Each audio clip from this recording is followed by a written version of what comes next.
Hi friends, very good evening. ఈ particular lesson number 11.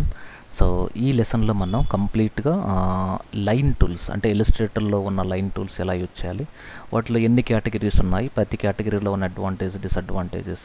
So ఓవరాల్గా అయితే మనం యాక్చువల్గా ఒక 6 పాయింట్స్ డిస్కస్ చేస్తాం ఈవెన్ సేమ్ లెసన్లో.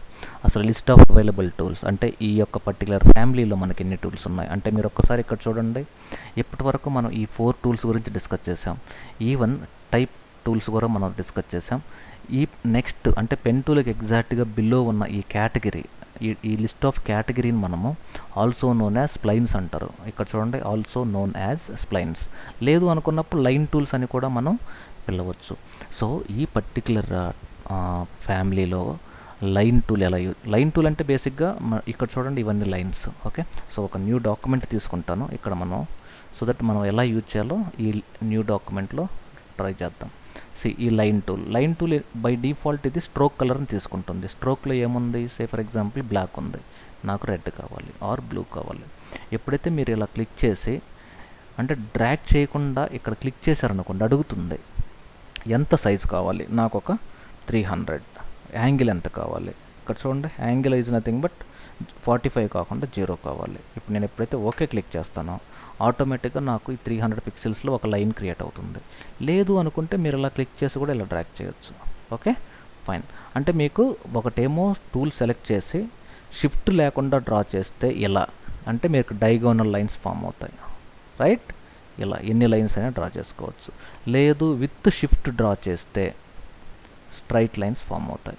లేదు క్లిక్ చేసినప్పుడు టూల్ ఆప్షన్స్ ఎంత కావాలి, నాకు 150/0 అంటే 150లో క్రియేట్ అవుతుంది. Okay, fine. సో ఇది బేసిక్ ప్రాసెస్. ఒకసారి మీరు లైన్ డ్రా చేసిన తర్వాత ఫర్ ఎగ్జాంపుల్ నాకు ఒక 300/0, ఇక్కడ లైన్ యొక్క థిక్నెస్ ఇవ్వచ్చు. నాకు 100 కావాలి. లేదు అనుకుంటే ఒక 5 అంటే దీన్ని ఏమంటారంటే స్ట్రోక్ వెయిట్ అని పిలవచ్చు యాక్చువల్గా. లేదు అనుకుంటే 0.1 కనపడుతుందా? సో చూడండి, చాలా లైట్గా ఉంది ఇది. ఎప్పుడైతే ఈ మ్యాగ్నిఫైర్తో మీరు జూమ్ చేస్తారో చూడండి, ఇప్పుడు క్లియర్గా కనపడుతుంది. ఓకే, సో దీనికి మీకు మధ్యలో డాటెడ్ లైన్స్ కావాలి అంటే దీన్ని యాక్చువల్గా మనం స్ట్రోక్ అని పిలవాలి. ఈ స్ట్రోక్ పైన మీరు ఎప్పుడైతే క్లిక్ చేస్తారో ఇక్కడ డాష్డ్ లైన్ ఎంత కావాలి, నేను ఒక 4 ఇస్తున్నాను. Okay, fine. ఇప్పుడు నేను కంట్రోల్ మైనస్ క్లిక్ చేయండి. సో మీకు డాటెడ్ లైన్ కనబడుతుందా ఇక్కడ? This is called dotted line. So అలాగే మీకు దీన్ని నేను రిమూవ్ చేస్తాను. సో ఇదేంటిది, బేసిక్గా ఆర్క్ అంటే మీకు ఇలా డ్రా చేయొచ్చు. ఓకే, సో ఈ డాటెడ్ లైన్ వద్దనుకుంటే దీన్ని రిమూవ్ చేయండి. ఫైన్. మరి స్ట్రోక్ ఎంత కావాలి, నాకు 2 కావాలి. అలాగే ఇక్కడ కర్సర్ క్లిక్ చేసి మళ్ళీ ఈ రివర్స్ ఇలా డ్రాగ్ చేశాను అనుకోండి, ఈ లీఫ్లెట్ వస్తుంది. ఓకే, ఆల్మోస్ట్ లీఫ్ బేస్డ్, కానీ ఇవి రెండు సపరేట్ టూల్స్ అన్నమాట. Separate line segments. సో దీనిపైన క్లిక్ చేస్తే ఒక లైను, దీనిపైన క్లిక్ చేస్తే ఇంకొక సెగ్మెంట్. ఈ టూల్ని యూజ్ చేసుకొని అంటే ఫస్ట్ మన పాయింట్స్ సెలెక్ట్ చేయాలంటే డైరెక్ట్ సెలెక్షన్ టూల్, ఈ రెండింటిని సెలెక్ట్ చేసి రైట్ క్లిక్లో జాయిన్, అలాగే ఈ రెండింటిని కూడా క్లిక్ చేసి రైట్ క్లిక్లో జాయిన్. ఇప్పుడు మీరు మూవ్ చేశారనుకోండి టూల్తో, ఇది సింగిల్ ఎలిమెంట్ అవుతుంది. సో దీని లోపల నాకు కొంచెం డార్కెస్ట్ షేడ్లో కావాలి. Okay, fine. సో బేసిక్గా ఇది ఆర్క్ టూల్తో డ్రా చేసిన ఎలిమెంట్. అలాగే ఇక్కడ చూడండి, దీన్ని స్పైరల్ అంటారు. ఈ స్పైరల్ అనేది బేసిక్గా ఇలాంటి spiral based curves segments draw చేసుకోవడానికి ఇది యూజ్ చేసుకోవచ్చు. Okay, fine. సో అలాగే దీనికి ఇదే నేను Ctrl+C Ctrl+F. ఈసారి నేను ఏం చేస్తున్నానంటే దీన్ని మనం రొటేట్ చేసుకోవచ్చుగా. ఫర్ ఎగ్జాంపుల్ నేను ఇలా రొటేట్ చేసుకోవచ్చు, అంటే రివర్స్ బేస్ మోడల్స్. ఇలాంటి ఏమన్నా ఆర్ట్ వర్క్స్ లాంటి మీకు ఏమైనా క్రియేటివ్ స్కిల్స్ ఉండే ఆర్ట్ వర్క్స్ డ్రా చేసుకోవాలి అన్నప్పుడు బెస్ట్ చాయిస్ అన్నమాట ఇది. సో దీన్ని నేను కొంచెం రొటేట్ చేశాను అనుకోండి, ఇలా ప్రాబ్లం నేను ఇక్కడ ప్లేస్ చేస్తున్నాను. దీన్ని కొంచెం మనం సైజు కూడా తగ్గించుకోవచ్చుగా. సో కొంచెం ఇలా తగ్గించుకోవచ్చు. అలాగే మళ్ళీ దీన్ని Ctrl+C Ctrl+F కాపీ పేస్ట్, దీన్ని మళ్ళీ రొటేట్ చేసుకోవచ్చు. ఎనీవే ఇదంతా మీకు అసైన్మెంట్స్లో మనం ప్లాన్ చేస్తాము. ఫస్ట్ ఆఫ్ ఆల్ ఒక టూల్ని ఎలా యూజ్ చేయాలి, బేసిక్ ఫౌండేషన్ స్కిల్స్ కోసమే ఇది. This is for beginners, not for working people or experienced people. Fine. ఇంకా మీకు క్రియేటివ్గా ఏమన్నా మీకు థాట్స్ ఉంటే, అంటే రొటేషన్ ఆ టూల్స్ మీకు చెప్పలేదు, బట్ స్టిల్ మీకు ఒక సింపుల్ లాజిక్ నేను చూపిస్తాను. ఇక్కడ పాయింట్ యాడ్ చేసి దీన్ని రొటేట్ చేసుకోవచ్చు ఇట్లా. అదే Ctrl+D క్లిక్ చేస్తే మీకు డైరెక్ట్గా ఇవి డూప్లికేట్ అయిపోతాయి. సో ఇప్పుడు నేను ఎప్పుడైతే దీన్ని సెలెక్ట్ చేసి నేను లాక్ చేసి మిగతా ఇప్పుడు సెలెక్ట్ చేసేసుకొని మనం దీన్ని డూప్లికేట్ చేసుకోవచ్చు. ప్రాబ్లీ నేను ఇక్కడ ప్లేస్ చేసుకోవచ్చు. Fine fine. సో ఈ బేసిక్గా ఏంటి అంటే దీన్ని స్పైరల్ అంటారు. అలాగే కొంచెం నేను పక్కకు వచ్చి ఇది నాకు గ్రిడ్ అంటారు. చూడండి, నేను అప్ యారో అంటే హారిజాంటల్ లైన్స్ ఇంక్రీజ్ అవుతాయి, అదే డౌన్ యారో అంటే హారిజాంటల్ లైన్స్ తగ్గుతాయి. ఓకే, అదే రైట్ యారో లెఫ్ట్ యారో అంటే vertical segments. Okay, rose columns అని కూడా పిలవచ్చు వీటిల్ని. దీని యొక్క సైజ్ ఎంత కావాలి? 0.1. ఇక్కడ చూడండి, ఇలాంటి గ్రిడ్ ఫామ్ అయిపోతుంది. Okay fine.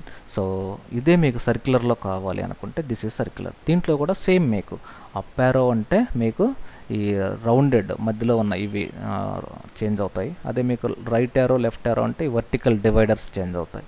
లేదు ఇది మీకు డైరెక్ట్గా సింపుల్గా కావాలి అన్నప్పుడు ఈ up arrow down arrow use చేయకుండా దీన్ని సెలెక్ట్ చేసి దీని యొక్క డాక్యుమెంట్ సైజ్ ఎంత ఉందో చూడండి. Say for example document size ఈసారి నేను ఇది 800, ఇది 500 ఇస్తున్నాను. ఓకే, ఇప్పుడు నేను ఇక్కడ క్లిక్ చేశాను అనుకోండి, ఇప్పుడు నాకు దీన్ని కూడా నేను 800, ఇది 500. ఇక్కడ చూడండి హారిజాంటల్గా ఎన్ని కావాలి. హారిజాంటల్గా అంటే సే ఫర్ ఎగ్జాంపుల్ నాకు ఒక 100 కావాలి. ఓకే, వర్టికల్గా ఎన్ని కావాలి? ఒక 200 కావాలి. ఇప్పుడు నేను ఎప్పుడైతే ఎంటర్ క్లిక్ చేశానో ఇక్కడ చూడండి హారిజాంటల్గా వర్టికల్గా దీన్ని మీరు సెలెక్ట్ చేసేసుకొని ఇంకా సైజ్ తగ్గిస్తే మీకు క్లియర్గా తెలుస్తుంది. ప్లస్ కలర్ కూడా మీకు కార్పొరేట్ గ్రే పెట్టాను. ఇప్పుడు చూడండి, రైట్. సో ఇలాంటి మీకు బ్యాక్గ్రౌండ్స్ క్రియేట్ చేయడానికి చాలా యూజ్ అవుతుంది. సో దీన్ని మీకు ఒక వెబ్సైట్ బ్యాక్గ్రౌండ్స్ కూడా మీరు అంటే ప్యాటర్న్స్ లాగా క్రియేట్ చేసుకొని యూజ్ చేయొచ్చు. ప్లస్ దీన్ని నేను డైరెక్ట్గా నేను ఏం చేస్తున్నాను అంటే కట్ చేసేసుకొని ఇప్పుడు నేను 2015 అనే టెక్స్ట్ టైప్ చేసి సో డైరెక్ట్గా నేను ఇలా ఇంక్రీజ్ చేసుకొని దీన్ని ప్రాబబ్లీ కొంచెం బోల్డ్ ఇస్తాను, బోల్డ్ కండెన్స్. దీని కలర్ వచ్చి సో ఇంకొంచెం డార్క్ కలర్ లేదంటే ఆరెంజ్. ఈ ఇన్సైడ్ డ్రా ఇన్సైడ్లో పేస్ట్ కొట్టేశాను. ఓకే, సో ఇప్పుడు మీకు క్లియర్గా తెలుస్తుందా? చూడండి, అంటే దాని లోపల యాడ్ అయింది ఇది యాక్చువల్గా పేస్ట్, ఎందుకంటే నేను డ్రా ఇన్సైడ్ క్లిక్ చేసి ఉన్నాను కాబట్టి. ఓకే, సో ఇప్పుడు దీన్ని మళ్ళీ డ్రా నార్మల్ అని క్లిక్ చేస్తే నార్మల్ అయిపోతుంది. ఓకే, సో అలాగే దీని యొక్క టెక్స్ట్ కలర్ని ఇప్పుడు మనం మార్చామనుకోండి, ఇక్కడ చూడండి ఏమవుతుందో క్లియర్గా తెలుస్తుందా మీకు? ఫైన్. సో ఇది మీకు వర్టికల్. సో ఇంకొక న్యూ డాక్యుమెంట్ తీసుకొని అలాగే సే ఫర్ ఎగ్జాంపుల్ నాకు ఒక లోగో కావాలి, షిఫ్ట్ పట్టుకొని డ్రా చేశాను.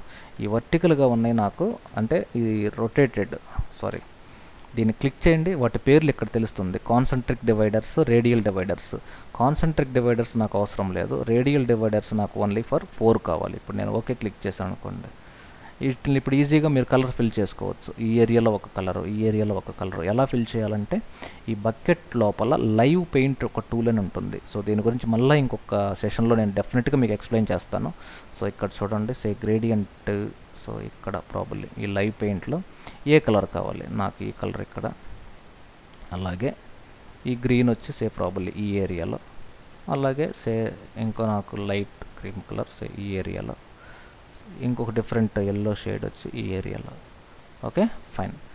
సో అలాగే నేను ఈసారి నేను ఏం చేస్తున్నాను అంటే క్లిక్ చేసి ఈసారి ఇది నాకు 4 కావాలి, ఇది నాకు 0 కావాలి, అంటే రివర్స్ ఆపరేషన్ చేస్తున్నాను. 4 ఇది ఈ పర్టికులర్ రేడియల్లో 0 కావాలి.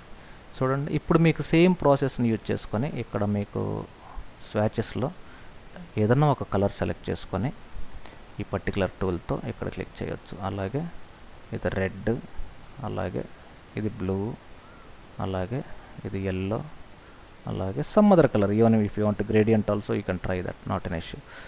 సో ఇలా డిఫరెంట్. ఓకే, మరి ఈ అవుట్లైన్ అవసరం లేదనుకుంటే సెలెక్ట్ నో అవుట్లైన్. చూడండి, అలాగే మీకు ఇలాంటి బటన్స్, అలాంటి యూజర్ ఇంటర్ఫేస్ ఎలిమెంట్స్ ఇలాంటివి చేయడానికి కూడా మనకి ఈ టూల్స్ చాలా ఉపయోగపడతాయి. Polar grid, rectangular, spiral, different elements. ఒక్కసారి మీరు ఇది కూర్చొని కొంచెం ఎక్స్పెరిమెంట్ చేశారంటే so better you can create miracles. So ఇది బేసిక్ నాలెడ్జ్. ఓకే, ఇది బిగినర్స్ కాబట్టి బేసిక్ నాలెడ్జ్. ఆ టూల్ ఏంటి, ఆ టూల్ ఫంక్షనాలిటీ అంటే అది ఎలా యూజ్ చేయాలి అనే దాని గురించి. బట్ ఈ టూల్స్ని యూజ్ చేసి మీరు ఎప్పుడైతే లైవ్లో కొన్ని అసైన్మెంట్ చేస్తారో అప్పుడే ఈ టూల్స్ పైన మీకు పర్ఫెక్ట్ గ్రిప్ వస్తుంది.